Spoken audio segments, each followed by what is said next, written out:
ನೋಡಿ, ನಾವು ಸಹ ಹಿಂದುತ್ವದ ಇದ್ದೀವಿ. ನಾವೇನು ಇವರಲ್ಲ, ನಾವು ಹಿಂದೂಗಳೇ. ನಾವು ಹಿಂದೂಗಳ ಬೇರೆ ಥರ ಏನು ಇರೋದಲ್ಲ. ಈ BJP ಅವರು ಮಾತ್ರ ಹಿಂದೂಗಳು, ಅವರೇ ಕಟ್ಟಾಳುಗಳ, ಅವರೇನು ಭಾರಿ ಇವರು, ಅವರೇ ಈ ದೇಶನ ಇವತ್ತು ದೇವಸ್ಥಾನ ಕಟ್ತಾರೆ. ಅವರೆಷ್ಟು ಜನ ದೇವಸ್ಥಾನ ಕಟ್ಟಿದ್ದಾರೆ ಕೇಳಿ. ನಾವು ಹಿಂದೂ ಪರವಾಗಿ ಇರ್ತೀವಿ. ನಾವು ನಮ್ಮ ಕಾಂಗ್ರೆಸ್ ಪಕ್ಷ ಸರ್ವಧರ್ಮವನ್ನು ಇಟ್ಕೊಂಡು ಹೋಗಿರುವಂಥ ಪಕ್ಷ. ಸಾಹೇಬರು DK ಸಾಹೇಬರು ಅವರಿಗೆ ಪೂಜೆ ಪುರಸ್ಕಾರ ಮತ್ತು ದೇವಸ್ಥಾನಗಳು ಸಹಜವಾಗಿ ಇದ್ದೇ ಇರುತ್ತೆ. ನಮಗೂ ಇದೆ. ನಾವು ಬೆಳಗ್ಗೆ ದೇವಸ್ಥಾನಕ್ಕೆ ಹೋಗೇ ಬರ್ತೀವಿ, ಹಾಗೆ ಬರ್ತೀವ. ನಮಗೂ ಇದೆ. BJP ಎಷ್ಟು ಕೈ ಮುಗಿತಾರೋ ಅದಕ್ಕಿಂತ ಜಾಸ್ತಿ ನಾವು ಕೈ ಮುಗಿತೀವಿ. ಅವ್ರು ಸುಮ್ಮನೆ ಬೋಗಸ್ ಹಿಂದುತ್ವ. ನಮ್ಮದು ನಿಜವಾದ ಹಿಂದುತ್ವ ನಮ್ಮದೇ. ನಿಜವಾದ ಹಿಂದುತ್ವ ನಮ್ಮದು.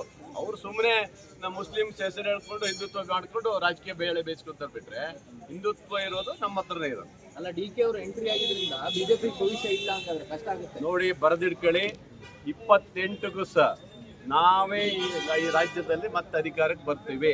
ಇದು ಬರೆದಿಟ್ಕೊಳ್ಳಿ.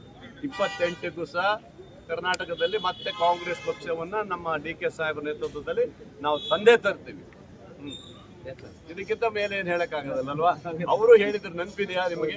ಮುಖ್ಯಮಂತ್ರಿಗಳಾಗಿಂತ ಮುಂಚೆ ಹೇಳಿದ್ರು. ಏನ್ ಹೇಳಿದ್ರು ಹೇಳಿ? 136 ಅಲ್ಲ, ಅವ್ರು ಮುಂಚೆ ಏನ್ ಹೇಳಿದ್ರು? ನಮ್ಗೆ ಇಷ್ಟು ಸೀಟ್ ಬರುತ್ತೆ ಅಂತ ಹೇಳಿದ್ರು, ಹೌದಾ? ಅದಕ್ಕಿಂತ ಮತ್ತೊಂದು ಹೇಳಿದ್ರು ಗೊತ್ತಾ? ಮುಂದೆ ನಮ್ದೇ ಸರ್ಕಾರ ತರ್ತೀನಿ ಅಂತ ಅವ್ರು ಹೇಳಿದ್ರು. ಮುಖ್ಯಮಂತ್ರಿ ಆಗಕ್ಕಿಂತ ಮುಂಚೆ ಹೇಳಿದ್ದಾರೆ. ಈಗ ಮುಖ್ಯಮಂತ್ರಿ ಆಗಿದ್ದಾರೆ, ಅವ್ರದೇ ಸರ್ಕಾರ, ಅವರೇ ಇದರಲ್ಲಿ ಬರ್ತಾರೆ. ಸರಿನಾ? Thank you very much.